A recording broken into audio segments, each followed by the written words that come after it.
Hello friend, I have recently purchased Samsung Galaxy M11 phone and from that time I am facing this Wi-Fi connectivity issue. Sometimes it gets connected, sometimes it automatically gets disconnected. So it's been a long time and I don't want these problems because I work mostly on internet only.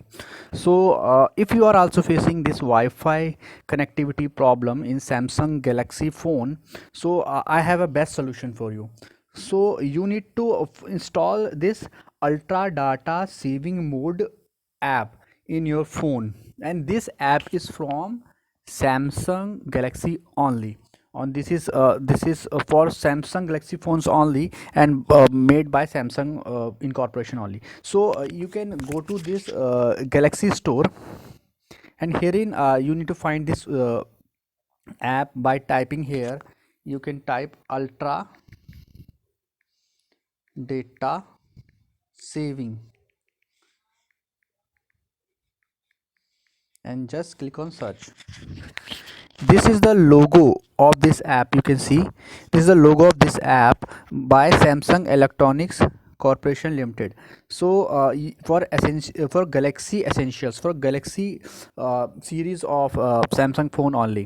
So I have already installed it and enabled it. You just click on install and enable it and run it on your phone.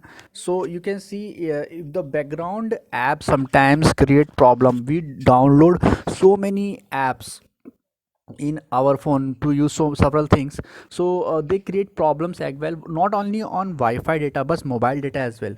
By restricting those background data, your internet sometimes create problems. So that's why is this app is created by Samsung Electronics. So use this app and resolve the Wi-Fi connectivity problem easily. In case you still face any problem, just comment below and I will give you more solutions. In case you like this video and it resolves your query, click on the like button and subscribe my channel for my upcoming videos. Thank you friends, bye bye and take care.